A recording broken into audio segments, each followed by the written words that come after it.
자, 이번 시간에는요, 전산세무 1급 이론 중에서 네 번째 영세율과 면세에 대한 설명을 정리해 보도록 하겠습니다. 영세율 제도와 면세. 다음 파트에 보시게 되면, 영세율과 면세에 대해서는 여러분들이 세무 2급까지 배운 내용, 또 내용 자체가 난이도가 높은 항목은 아니랍니다. 일단 영세율의 개념부터 보게 되면, 여기서 보이는 영세율의 뜻은 세율이 0%라는 뜻이죠. 과세 표준에다가 0%의 세율을 더하니 공급가액밖에 안 남고 세액은 금액이 제로 나온다는 얘기예요. 그래서 영세율을 적용한다는 뜻이에요. 그다음에 아까 말씀드렸던 것처럼 완전 면세제도라고 얘기를 하는데, 지금 수출 기업에다 납품하는 공급자 입장에서는 매출 세액이 제로죠. 매출 부가세가 제로일 것이고, 그다음에 그 수입 수출하는 업체 입장에서는 매입 세금 계산서를 받았는데 매입세액이 당연히 부가세가 없죠.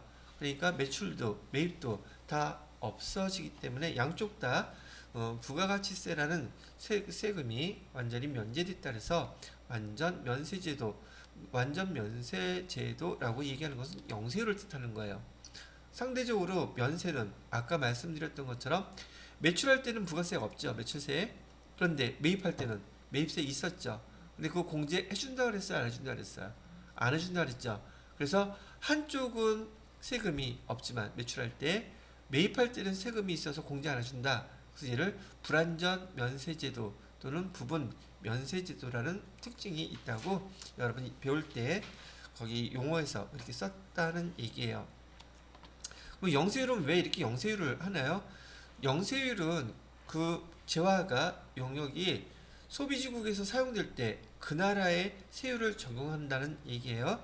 우리나라에서는 부가세라고 해서 수입을 하게 되면 공급가액만 우리나라로 그쪽에서 수출을 하겠죠. 우리가 수입한 입장에서 우리나라의 부가세 국내에서 소비될 때, 여러분 그 메인 매출 전표에서 코드번호 몇 번으로 입력하셨던 것이냐면, 수입세금 계산서를 갖다가 어디서 발행해요? 수입세금 계산서 어디서 발행할까요? 오케이, 빙고. 세관에서 발행을 해요. 세관에서 발행하는데, 예를 들어서 공급가액은 100만원, 그 다음에 세액은 10만원 이렇게 발행을 했어요. 그런데 얘가 자동으로 분기되는 거 보니 공급가액이 있었어요? 없었어요? 없죠? 왜 없지? 수입세금 계산서에서 이 공급가액은 허수예요. 의미가 있는 숫자가 아니라, 지금 세관에서 지금 징수하고자 하는 금액은 뭘 징수하고 싶은 거예요? 요것만 징수하고 싶은 거예요. 그 수입되는 물건에 부가세를 이렇게 부과하는 거예요. 그래서 요금 부가세 대급금이라고 해서 이 금액 납부하는 걸로 끝나죠. 그죠? 바로 그런 이유 때문에 수입세금 계산서를 세관에서 발행하고, 여기 이 부가세를 부과하기 위해서 공급가액은 자동으로 그냥 허수로 만들어낸 숫자예요. 그래서 회계 처리할 금액이 없는 거고요.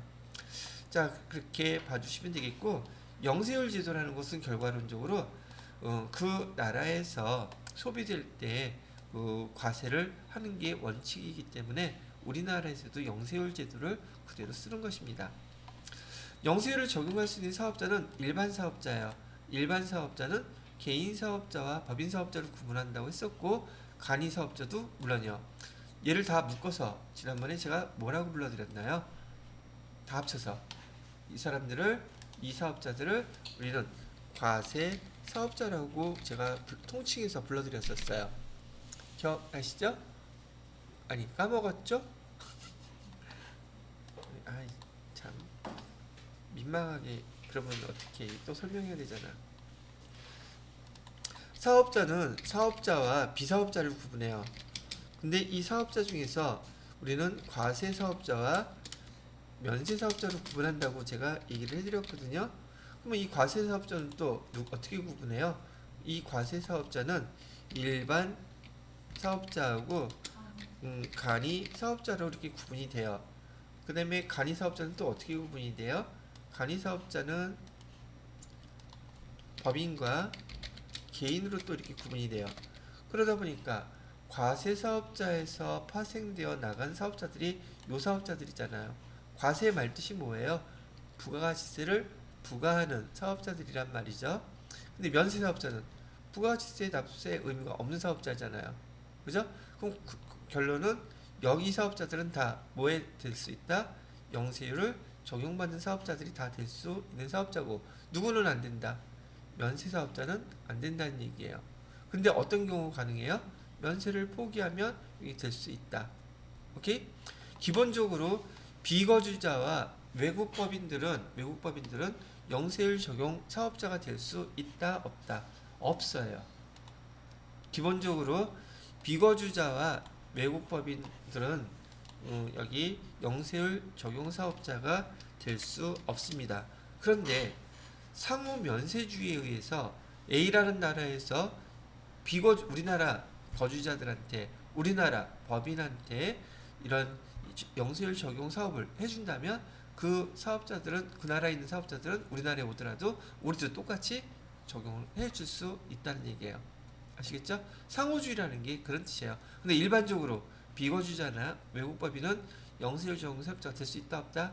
없다가 일반적이란 얘기예요. 요게 세무 1급에서 좀 추가돼서 들어간 항목이긴 한데 시험 문제 유형으로 나오기는 너무 디테일합니다. 참고로 알아두세요. 그 다음에 영세율을 적용하는 거래는 어떤 거래가 영세율이 적용돼요? 내용은 쭉 읽어보고 한마디로 뭐다? 외화벌이 하는 사업 다 적용해 주겠다예요. 뭐 수출재화라든지 국외 제공 용역이라든지 선박, 항공기, 외국 항행 용역이라든지 기타 외화 획득 재화 용역 다 뭐 외화벌이 하는 것들은 영세율 적용해 줄게요. 이런 뜻입니다. 영세율 첨부 서류 아까 봤던 영세율도 마찬가지로 수출할 때 세금이 있어요? 없어요? 당연히 없죠. 그럼 부가가치세 납부할 게 있겠습니까? 없겠습니까? 그것도 없죠. 근데 꼭 뭐는 지출하래요? 내국신용장, 구매확인서, 수출실적문서. 얘네들은 주로 다 어디서 보셨던 것들이에요? 세무 2급 배울 때 부가가치세 부속서류에 다 나왔던 것들이죠. 그게 영세율 첨부서류, 또 외화, 뭐 송금 통지서라든지 뭐 이런 것들도 있긴 있었는데 뭐 그렇다고 보시면 돼요. 영세율과 관련해서 여기서는 이 정도만 이해하시면 충분하실 거라고 보고요. 그 다음에 면세제도. 면세제도는 세세가 아니라 틀렸죠. 부가가치세 납세를 면제한다는 제도라고 얘기를 해드렸어요.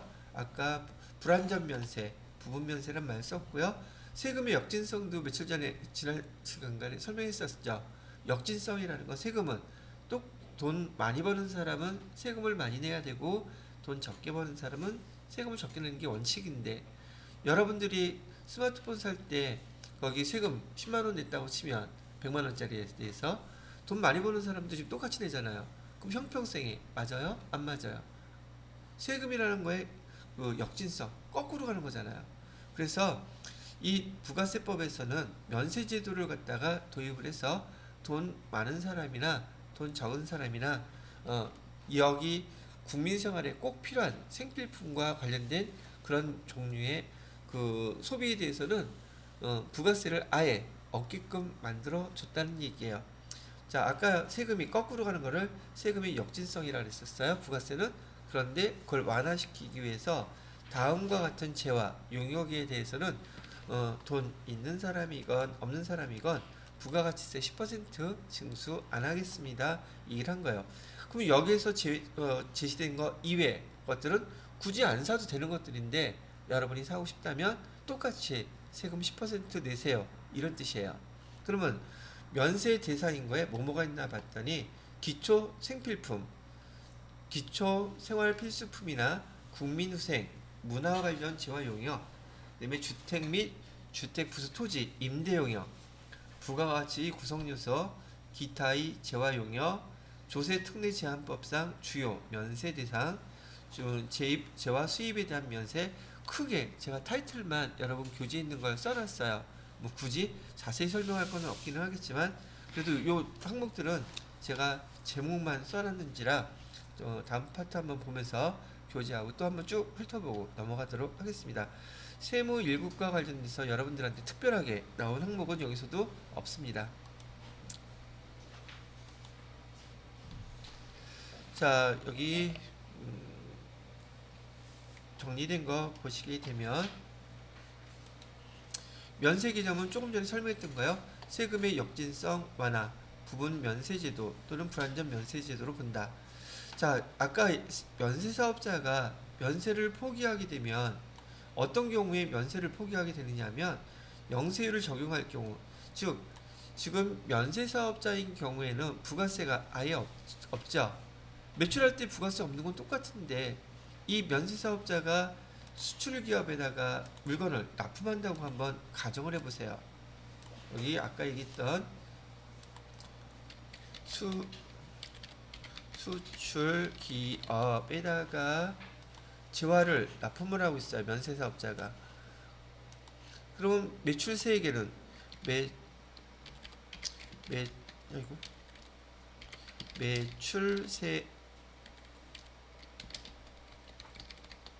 매출세액은 제로. 어차피 면세사업자는 부가세라는 것 자체가 아예 없죠.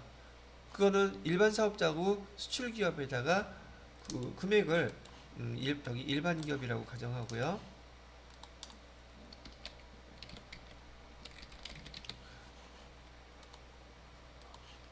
이렇게 납품을 하게 되면 지금 일반 기업도 영세율을 적용하게 되니까 매출세액 여기도 제로가 되죠.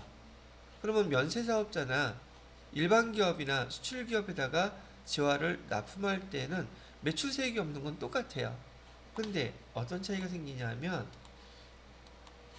여기 면세사업자가 이 수출 기업에다가 재화를 납품하기 위해서 원재료니 상품이니 사갖고 오겠죠. 매입세액이 발생해요. 매입세. 그죠? 매입세액은 얼마든지 있겠죠. 근데 일반 기업은 매입세액이 있어요, 없어요? 매입세액 일반 기업인 경우 수출을 하기 위해서 물건을 사갖고 올 때 구매 확인서, 내국 신용장에 의해서도 마찬가지로 매입세액이 여기는 없을 거란 말이죠. 여기 매입세액은 제로란 말이죠. 그럼 이런 기업하고 매입세액을 갖고 있으면서 매입세 공제 못 받는 기업 면세사업자고 경쟁을 하면 경쟁이 되겠어요? 안 되겠어요? 당연히 안 되겠죠. 그렇기 때문에 이런 경우 면세사업자는 면세사업을 포기하고 일반 사업자로 똑같이 해야지 경쟁력이 생길 수 있더란 얘기죠.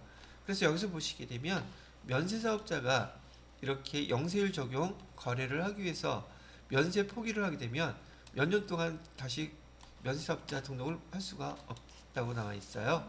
3년 동안은 다시 여기 면세사업자로 적용될 수가 없는데 이 면세사업 포기하는 게 아무 때나 막 포기할 수 있는 게 아니라 요 세 가지에 해당되는 경우만 면세사업을 포기할 수 있어요. 처음에 영세율 적용되는 경우, 두 번째 학술연구단체나 기술연구단체의 재화를 공급하는 경우 경쟁력을 갖기 위해서 대항력을 갖기 위해서 면세를 포기할 수 있는데 면세 포기 절차는 엄청 간단해요. 그냥 세무서에다가 면세 포기 신고서만 내면 그걸 바로 적용받을 수 있습니다. 근데 다시 면세 사업자로 적용을 받으려면 3년을 기다려야 된다는 얘기예요. 요거 이제 면세 사업자들에 대한 설명해 드린 것이고요. 자, 이것도 간단하게 봅시다. 뭐를요? 아까 면세 대상 재화 용역이라고 되어 있는데 기초생필품은 우선 먹는 거, 미가공 식료품 1차 산업에 관련된 것들이죠. 다 면세예요. 그다음에 수돗물, 기저귀, 무연탄. 이 기저귀 같은 경우는 사실 뒤에 앞에 나왔었나? 여기는 조세특례 제한법상의 면세 품목이에요. 뭐 그런 것까지 구분할 필요는 없겠지만, 그다음에 여객 운송 중에서 시내버스라든지 지하철, 만약에 관광버스 같은 거 있죠? 걔네들은 면세 아닙니다. 걔는 과세예요. 그래서 여기 보시게 되면 우등고속이라든지 그다음에 KTX, 항공기 등 이런 것들은 기초 생필품이라고 보지 않는단 말이죠. 만약에 운송수단 중에서 뭔가 시간을 빠르게 한다든지 편리하게 한 기능이 포함되어 있으면 걔네들은 무조건 다 과세예요. 아시겠죠? 혹시 또 요즘 새로 나온 프리미엄 고속버스 타본 적 있으신 분 있으세요? 있어요? 그 버스 칸의 자리 몇 개예요? 20개? 자리가 되게 편하게 돼 있죠. 누울 그러니까 있죠. 양쪽으로 하나씩. 이쪽에 두 개, 이쪽에 하나 하는데 커튼을 치고 갈 수 있어. 아, 요거 바로 막을 수 있다. 우등버스보다 조금 더 좋아요. 가격은 더럽게 비싸죠. 충전할 수도 있고 모니터도 볼 수 있고. 아, 그렇구나. 나 여기 전주 오고 난 다음에 한 번도 못 탔어. 텔레비에서 구경만 했어. 하여튼 그래서 한번 타봐야지. 그런데 어디 갈 때 타볼까? 미국 갈 때 한번 타볼까? 타보셨군요. 기회가 되면 저도 한번. 자, 그렇게 편의 기능이라든지 편리 기능, 그다음에 속도에 관한 기능 그런 게 들어가면 교통수단에서는 그냥 부가세 다 포함이 된다고 보시면 되겠습니다. 국민후생이라든지 문화라고 나와 있는데 국민후생 여기 의료보건, 그다음에 동물병원이라든지 건강증진 이런 것들은 다 과세예요. 의료보건 용역에 대해서는 면세다. 그다음에 교육, 그다음에 도서, 출판 다 그렇죠. 그다음에 우표, 예술 창작품, 문화행사 등, 그다음에 도서관, 박물관, 과학관 뭐 이런 것들 다 부가가치세가 없는 금액들이라고 얘기를 해드리는 거예요. 여기 동물병원이라든지 건강증진 이런 것들은 치료 목적이 아닐 때에는 면세가 아니라 얘네들은 과세라고 다 배우셨을 거예요. 그다음에 부가가치 구성요소라고 되어 있는데 제가 크게 세 가지로만 주로 많이 구분해요. 토지, 금융, 저술가. 뭐 저술가, 작곡가 뭐 다 비슷한 거니까. 여기서 금융이라고 얘기하면은요, 토지가 면세 품목인 건 다 알고 계시죠? 우리 문제에서 매번 거래할 때 토지를 샀다 팔았다 그러면 다 계산서 발급했잖아요. 그죠? 계산서 나왔던 것도 뭐 있었나? 리스 할 때도 대부분 다 계산서 발급해요. 왜 그러지? 또 리스를 알아야지 구분이 되지. 리스는 금융이에요. 여기 봐요. 금융은 뭘로 돼 있어요? 면세로 돼 있잖아. 차를 갖다 빌리는 거긴 한데 걔네들은 차를 빌리는 게 아니라 걔네들 돈을 이용해서 산 다음에 그걸 빌려준 거잖아요. 그럼 결국 우리 뭘 빌린 거예요? 돈을 빌린 거예요. 그리고 그 대상으로 돈이 아니라 뭘로 대신 받은 거예요? 차로 리스 받은 거란 말이죠. 그래서 돈을 빌려준 거에 대해서 차를 사용하면서 돈을 내기 때문에 거기 계산서가 발급이 돼요. 오케이? 아니, 나중에 리스라는 거 나오게 되잖아요. 리스 회사에서 우리 회사에서 차를 빌렸었어요. 그러면 거기서 돈 받으려고 리스는 그 차량이 우리 거예요? 리스 회사 거예요. 리스 회사 거란 말이에요. 그럼 우리는 그 회사의 차를 갖다가 쓰고 있으니 뭐를 내야 돼? 돈을 내야 되겠지. 리스료. 그럼 거기서는 우리한테 돈 받으려면 돈 달라고 청구를 해야 되겠지. 그때 청구 서류가 세금 계산서겠냐? 계산서겠냐? 물어보는 거예요. 아니요. 계산서예요. 그 리스라는 말 뜻이 차를 빌려 쓰고 있지만 우리가 돈을 빌린 거예요. 그 빌린 돈으로 뭘 샀고? 차를 샀고 그 차를 빌려주는 거예요. 그래서 여기 보시게 되면 부가가치 구성요소인 토지, 금융 여기에 해당돼요. 그러면 이 금융에 해당되니까 뭐에 해당되겠다? 면세에 해당된다는 얘기예요. 면세에 해당되니까 돈 청구할 때 뭘로 준다? 계산서를 발급해 주는 거고. 시험 문제에서 그래서 리스한 차량에 대해서 증빙서류가 항상 계산서로 나오는 거예요. 그러니까 이게 연결돼서 배우는 것들이 꽤 많죠. 이건 실무적인 얘기들이에요. 근데 그 책에서만 이거 봐고 이게 이해가 되면 얼마나 좋겠어요. 이 연결돼서 이해가 잘 안 돼요, 이런 것들이. 그래서 제가 설명하면서 실무에서 벌어지는 일들 왜 그게 리스할 때 계산서를 받는지도 이렇게 설명을 해드리는 것이기도 하고요. 자, 그다음에 기타 면세라고 했는데 기본적으로 국가나 지방자치단체, 공공단체, 종교단체, 학술단체가 제공하는 것들은 다 면세예요. 근데 다음과 같이 빨간 거는 이런 것들은 과세래. 왜 그런가 봤더니 여기 우체국 택배라 그랬죠. 우체국 택배는 대표적인 우리 그 국가기관이잖아요. 전국에 다 있으니까. 그죠? 근데 여기 택배하게 되면 원래는 면세해야 되잖아요. 국가기관에서 이런 거 제공하는 거니까. 그죠? 근데 왜 면세가 아니라 과세예요? 빨간색은 지금 과세란 말이죠. 지금 일반 기업들에서 택배 해요, 안 해요? 한진택배라든지 다 하잖아요. 근데 거기는 일반 용역이기 때문에 부가세 붙여서 청구하잖아요. 근데 여기 국가기관이라고 해서 부가세 10%를 빼버린 면세로 해버리게 되면 경쟁이 되겠어요, 안 되겠어요? 여기 편의를 위해서 또 기관이 있기 때문에 우체국에서도 택배를 하는 것인데 국가기관은 꼭 이익을 목적으로 하는 건 아니란 말이죠. 인프라가 있으니까 국민 편익 증진을 위해서 택배 업무도 같이 하는 거거든요. 근데 금액이 안 맞아. 우체국에서 해서 10% 싸게 해버리면 다들 이쪽으로 올 거 아니야. 그럼 여기는 업체들이 살겠어요, 죽겠어요? 죽는단 말이야. 그러니까 어떻게 해야 돼? 똑같은 형평의 논리로 국가기관에서 운영하는 것이긴 하지만 부가세가 붙습니다.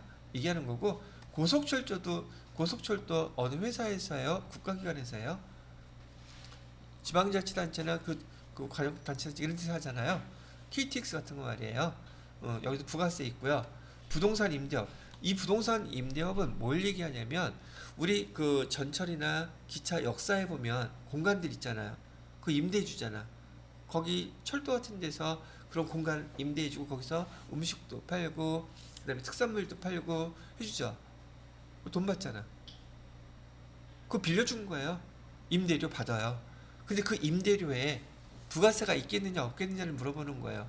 그럼 그 옆에 있는 역사 옆에 장사하는 사람들 비슷하게 많이 있을 텐데 부가세를 안 받으면 그 똑같은 상품을 팔고서 임대료 받을 때 이 사람들이 큰 혜택을 보죠. 그죠? 근데 그 옆에는 부가세 다 내, 임대료 낼 때. 그럼 경쟁이 또 안 되잖아. 형평성을 맞추기 위해서 이런 그 철도라든지 지하철이라든지 그때 그 옆에 있는 그 안에 있는 그, 그 건물들 있잖아요. 임대해 줄 때 그 임대할 때도 과세예요. 즉 부가세가 붙어요. 어디하고 형평을 맞추기 위해서 그 주변의 상권하고 형평을 맞추기 위해서 그렇다는 얘기고 도소매라고 돼 있는데 이건 또 무슨 말이네? 이거 국립공원 같은 데 가면 그건 국가 지방자치단체에서 운영하는 게 보편적이겠죠. 거기서 음식 팔아요, 안 팔아요? 어? 저기 지리산에서 컵라면 팔던데 먹는 거? 아니 먹고 살아야 될 거 아니야. 그 컵라면 국가 지방자치단체에서 운영하는 공원이잖아요. 그러면 원래 면세여야 되잖아. 여기 써 있잖아요. 국가, 지방자치단체, 공공단체, 종교단체, 학술단체에서 제공하는 거는 면세라 그랬어요. 부가가치세가 없단 말이에요. 근데 그 국립공원에서 파는 컵라면에 음식에 부가세 있어요? 없어요? 있어. 왜 있어? 아, 주변에 다른 상권하고 부딪히잖아. 형평성을 맞추기 위해서 이 안에서 제공하는 것일지라도 부가가치 다 있단 말이에요. 공통점이 그거예요. 주변 거 살리기 위해서. 같이 이것 때문에 죽으면 안 되잖아. 자, 그다음에 여기 주택 및 부수토지라 그러는데 여기 단독주택 하나 생각하시고요. 단독주택은 마당도 있죠. 마당도 있고 집도 있죠. 근데 우리 부모님이 그런 집을 살기에는 너무 이제 커. 청소하기도 뒤따 힘들어. 잡초 여름만 되면 왜 이렇게 많이 나와? 겨울만 되면 눈 그거 언제 다 쓸어? 자녀들이 쓸 때는 자녀들이 다 할 수 있었지만 다 출가하고 두 분밖에 안 사셔요. 그러니까 이 단독주택을 다른 필요한 사람한테 임대를 해주고 임대 수입을 생기는 거죠. 부가가치세 달라 그럴까? 부가가치세가 없을까? 부가세 없어요. 이거 면세예요. 그러면 뭐만 받겠어요? 그냥 임대료만 받는 거예요. 임대료 원래 상가 건물은요. 상가 건물은 임대료하고 부가세도 세금계산서로 청구하잖아요. 거기 부가세 있단 말이에요. 임대료는 용역 제공이에요. 그러면 부가세가 있는 게 당연하죠. 근데 이런 경우는 없다고요. 주택 및 부수토지, 그 주택이 단독주택이라고 생각하시면 거기 마당이 있잖아요. 집 있죠. 이런 거 공급하게 되면 물론 9억 원, 지금 이번에 12억 원으로 올라간다는 얘기 있는데 하여튼 부가세 없는 뭐다? 면세라는 뜻이에요. 그다음에 국민주택 평형 84제곱평방미터 제곱자 표시를 못해서 그냥 빈칸으로 놔뒀어요. 그다음에 국민주택 건설 용역. 그다음에 국민주택 평형을 짓는 건설사도 있겠죠. 그네들이 짓는 건설사에 대해서도 부가세 면세입니다. 자, 그렇게 설명을 해드렸고요. 건물 같은 경우에는 우리가 많이 관심을 갖고 계시는지는 모르겠지만 국민주택 평형 이하는 면세고요. 국민주택 평형 이상이면 과세예요. 그래서 보통 민영주택 규모들은 그 아파트를 기준으로 했을 때 84평방제곱미터보다 많이 비싸게 느껴지는 게 뭐가 포함되어 있어? 부가세까지가 있어서 훨씬 더 비싸게 느껴지는 거라는 얘기죠. 자, 이번에는 이건 부동산 공급은 뭐에 대한 거예요? 매각, 분양 이런 것들이고요. 임대는 빌려주는 거예요. 주택 빌려주는 거 면세, 주택 이외 상가 과세예요. 토지 같은 경우 토지는 기본 면세고 토지 빌려주면 일반은 과세, 주택부수 요거면은 면세 이렇게 구분하는 거예요. 구분하지 않으셔도 돼요. 혹시 부동산에 관심이 있거나 부동산 회사로 가시면 이거 받으면 될 거고 어떤 경우가 면세인지 과세인지 구분하시면 돼요. 부동산 공급과 부동산 임대는 용어는 구분하실 줄 알아야 돼요. 공급은 저기 분양한 거, 판다는 걸 얘기하는 거고요. 부동산 임대는 빌려주는 거예요. 부동산을 공급한다는 것은 재화로 보는 것이고 부동산을 임대한다는 것은 용역으로 구분한다는 뜻이기도 합니다. 자, 여기까지 설명해 드렸더니만 지금 5번 오늘 목표는 과세표준 및 매출세액. 과세표준은 우리가 공급하는 공급가액을 얘기하는 거거든요.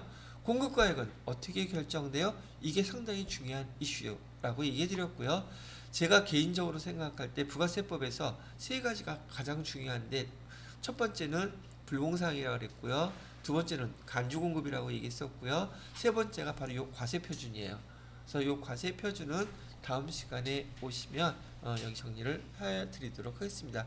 아마 모르긴 몰라도 다음 시간 수업이 좀 중요할 것 같아요. 왜냐하면 과세표준 여기 끝나게 되면 매출세까지 끝나게 되면 바로 매입세하고 연결되는데 그 매입세 연결될 때 여러분이 궁금해하는 공통매입세 안분계산하는 것들 정산내역 그다음에 납부세, 환급세 재계산 요거 부가가치세 우리 부속소리로 배웠던 것들 있죠. 그걸 이론상으로 먼저 한번 다시 정리를 해드리려고 해요. 세무이급 때 실기 안 하고 이론부터 그거 설명하잖아요. 그냥 맛이 돌더라고요 다들. 그래서 이건 원래 실기 갖고 먼저 한번 해보고 그다음에 이론을 설명해 드리는 게 좋은데 여러분은 세무이급까지는 한번 들어보셨고 자격증도 땄고 시험 연습을 해봤을 테니까 아마 이론으로 설명하시더라도 공부하는데 아마 도움이 되시지 않을까 싶습니다. 수고하셨고 오늘 수업은 여기까지 끝나겠습니다. 수고하셨습니다.